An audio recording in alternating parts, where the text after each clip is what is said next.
We're just waiting on you to. All right. We are live and recording. And we are live, coming to you from the heart of downtown Albany, New York.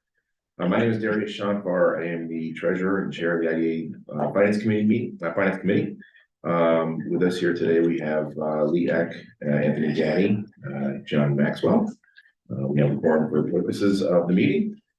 First order of business, I'll call it the order at 12:20. The first order of business is the minutes. Minutes haven't been previously sent around.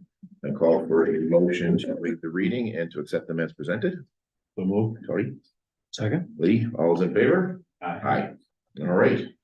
Next order of business, report of the chief financial officer, but we do not have one for today. So we'll move directly into unfinished business, Midtown Albany, 102 Hackett Boulevard, the old Nescova building. We just had a public hearing, which we received no comment from the public on. And we're on the table of the discussion and possible recommendation for approving resolution. So hand it over to Andy. Thank you. All right. As the chair noted, this project was just the subject of a public hearing in which no comments were received. This project was also discussed at length at last month's finance committee meeting. We are, however, going to run through a project summary once again here today. As stated, the project involves the redevelopment of an existing approximate 28,000 square foot structure into approximately 25 residential market rate apartment units.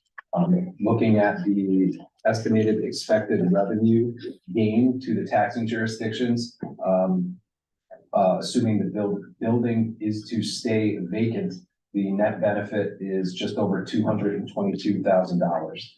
The property value increase, again, taking into account the current vacancy of the building, the net increase for the new project in the vacant building would be just over $760,000. Of note, as part of the board materials last month, the board did receive a letter from Nescova, who has representation here today, attesting to the fact that the building is indeed vacant and they have vacated the premises. This is an estimated $4.3 million investment.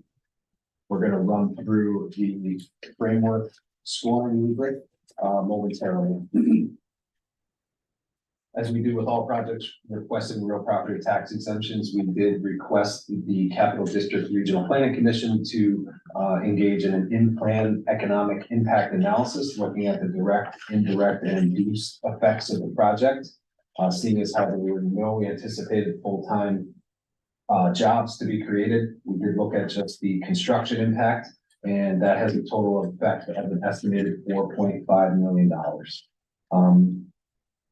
Before we jump into the framework, we would like to note that the framework is currently under a refresh, which was put on pause due to some extenuating circumstances, including the potential assessment citywide coming in 2024. So all projects with permission and direction from the board are being analyzed outside of the framework.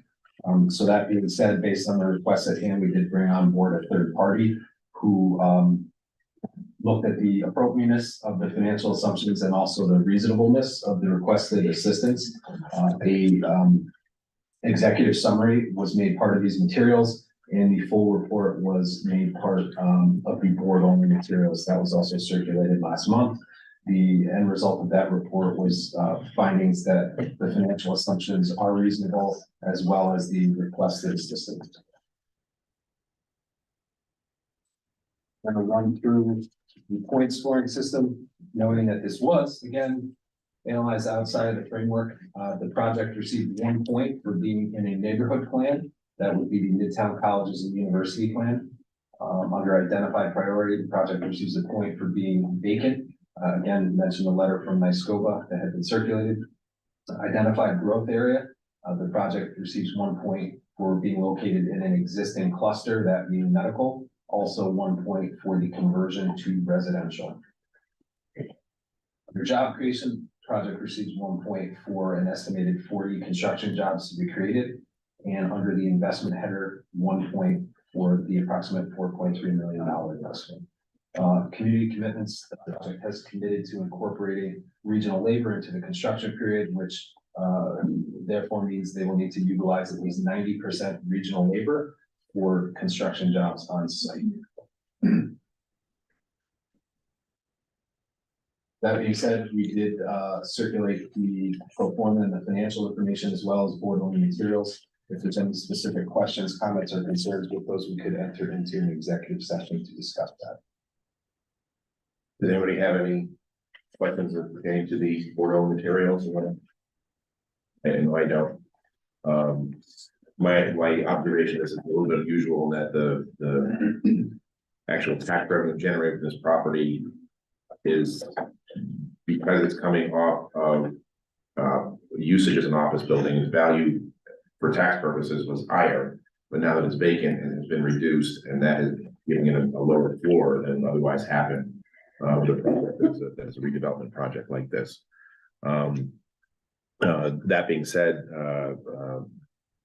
conversion of office to apartment dwelling at this point is a bit of a way to the future, I think, for the city. And certainly something that's needed in the city as well. I will also note related to that, the property in question today has been on the market for some time, and I don't know if you can off the top of your head It's at least 2, possibly 3 years. at this point. Yeah. For use. It's a common theme right now with office space. So I don't have any further questions or comments. Anybody else? No. Anything further? No, sir. Okay. Well, then we have, I'd ask for a motion for positive recommendations, approving resolutions before this, the body as a whole. Lee, second. Any other discussion? In favor? Aye. All right, I think it's. we'll see you next week. Thank you. Take care. All right. Next order of business. New project introduction for Northgate Landing, 500 Northern Boulevard, the redevelopment of the red carpet, formerly known as the Red Carpet Inn. Correct. Okay, thank you, Chair. So what we have as part of our materials today is an application from Northgate Landing LLC, which is an LLC controlled majority by Conifer Realty. The project is located at 500 Northern Boulevard, in between really Shaker Road and I-90. And involves the demolition of the existing vacant red roof inn and the construction of over 200,000 square feet that will consist of approximately 185 purpose-built affordable housing units. They will be, this project is made possible in part through seeking 4% low-income housing tax credits. The applicant is also requesting the agency's standard 10% shelter rent pilot. So with that said, I will turn the floor over to Zach, a representative of the project applicant, who can discuss the project in greater detail. Thank you, Andrew. Happy to be here to present Northgate Landing to the committee. As we see, the elevation on site, in addition to what Andrew mentioned, about 185 apartments. It will be affordable, 56 one-bedrooms, 92 bedrooms, and about 38 three-bedrooms.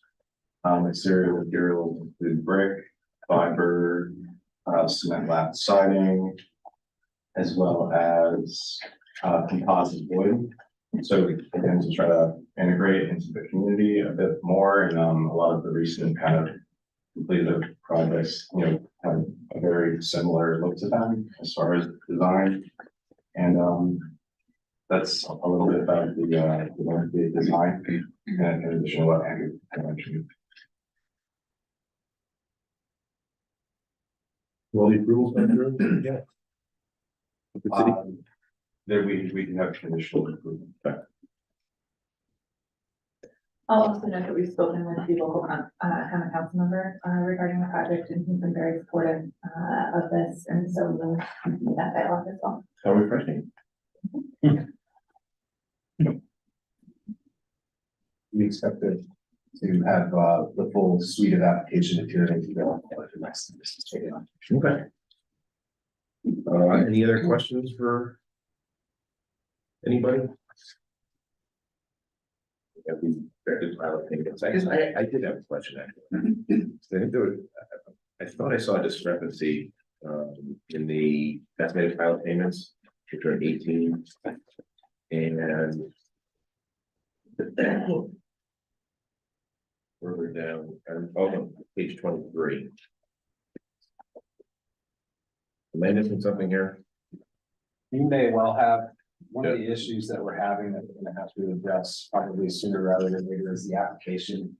In its current form, is it really meant to digest the 10% shelter rent cost as the pilot? Right. So it throws the automatic calcs out of whack. Yeah. What we'll need to do as staff, and apologies for missing it, is go back and wipe page 23 and just leave a note that links people, maybe to Okay. an addendum that's more clear, the staff pilot analysis. So we'll have that tidied up for next week. All right. So for the record, page 18 is the correct.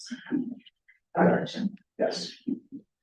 And I did a quick review of the current tax bills and the estimated pilot payments and for page 18, and it's a net positive for the city. So with tax jurisdictions. All right, any other questions, comments?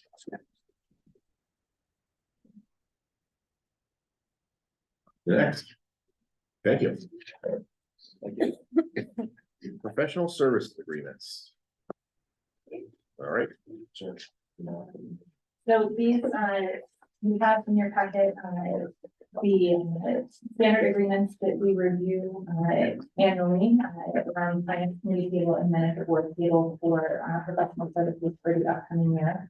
Again, we can review these annually, despite them being for professional services, they are treated a little bit differently in the procurement guidelines. However, we do feel that it is important that the board has their eyes on these annually. We do have legal services, those are general counsel. That agreement again is has been for some time with corporation counsel with the city of Albany. We also have a legal services agreement for bond and special counsel that is again proposed to be with Hudson Russ and have an engagement letter in your packet related to that. You have a professional services agreement that's for management services. The organization does a contract with Capital Development Corporation to provide those management services.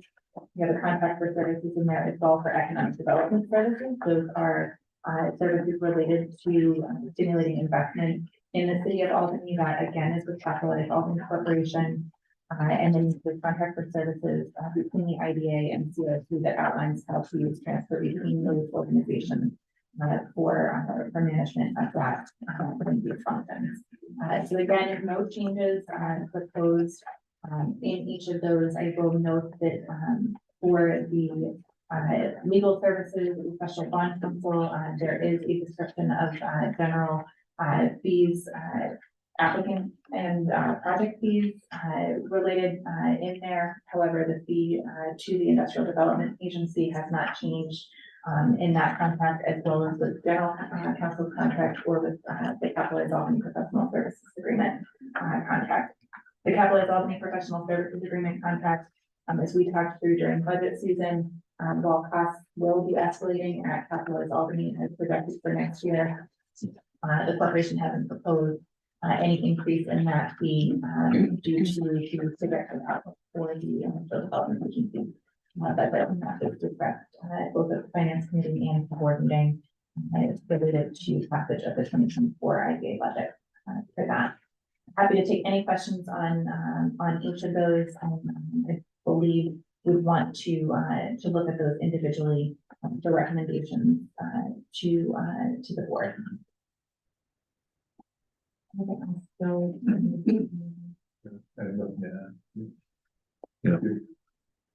I don't have any questions in this, that we're already operating under. So I guess I would take a motion to want to do these individually and not collectively. Yeah, do I need to recuse? you should probably abstain from the vote and recusal is belt and suspenders if you'd like to be for the vote on those two items. Yeah.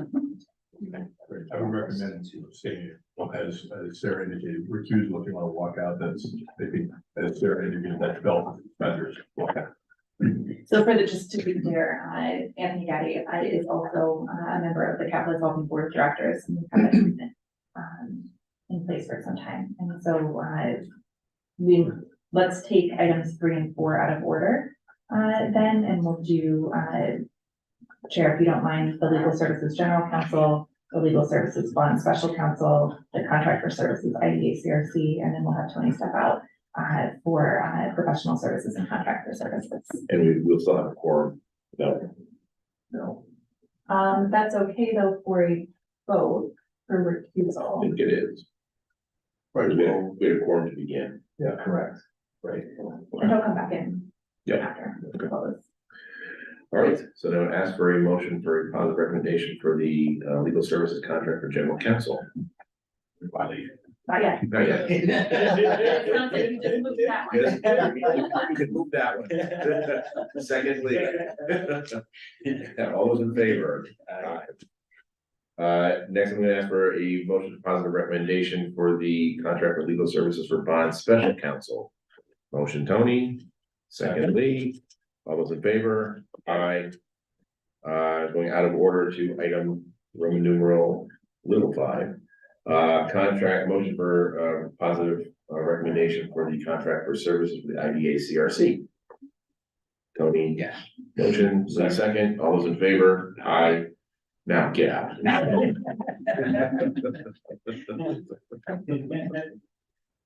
All right, I will note on these two, Chair, if you'd like capitalize on that to Luther, and we are happy to do that too, if you'd like to have. I don't think that's necessary. So the next item would be the contract for professional services of Capitalize Albany, motion Lee, I'll second. All's in favor? Aye. And then finally, a motion for positive recommendation of contract for services for economic development, Capitalize Albany, motion Lee, Second. second me. All's in favor? Aye. All right, Tony, you can come back in. Yeah. Yeah, thank you.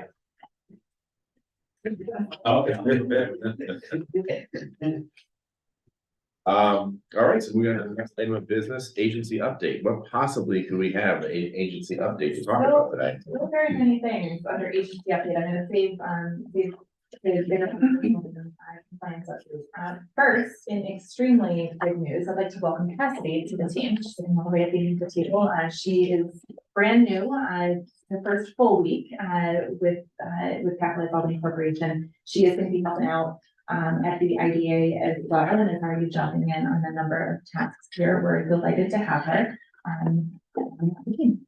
Great. Thank you.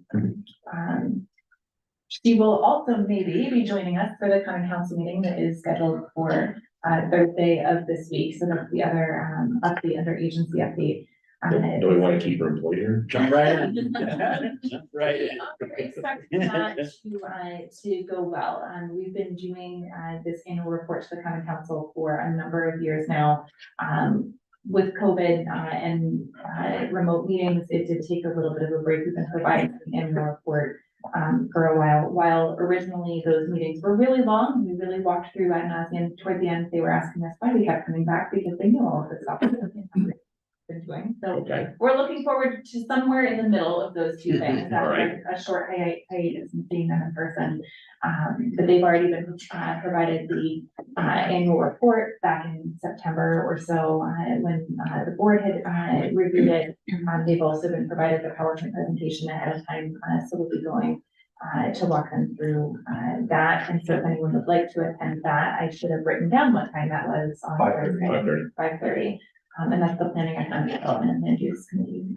We don't have confirmation on who outside of that committee may attend, but it is open to the entire council to see them there as well. And for those of you familiar with those meetings previously, they used to be held in the court chambers next to council chambers. They will, however, this time be held in the council chambers. Full council rooms. So the dynamic's gonna be a little bit different than previously. We're ready for that. And you guys have all seen the materials for that previously. Under compliance update, I would just note that we are heading into compliance season, and so Andy and crew are already ramping up for the 2023 Paris report, so jobs reporting and all of that will get started here imminently. So that is that. Outside of that, in terms of agency update, this is going to be my last finance committee meeting with you all. As you are all aware, my resignation from Capital Development Corporation is effective on the 17th. And so I'll see you here next week at the board meeting. But with that, I would suggest that we Chair, that you take a motion to enter into executive session to discuss matters leading to the appointment of a certain individual. Okay. Well, then. You have a motion, go for executive session. Move. Second. All in favor? Aye. All right. 12:40. Here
And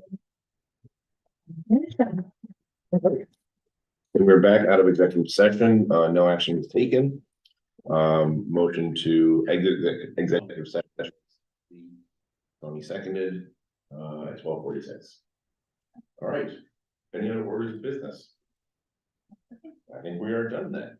A motion to adjourn, Lee. Tony second, all's in favor? Aye. We stand adjourned, or sit adjourned, really.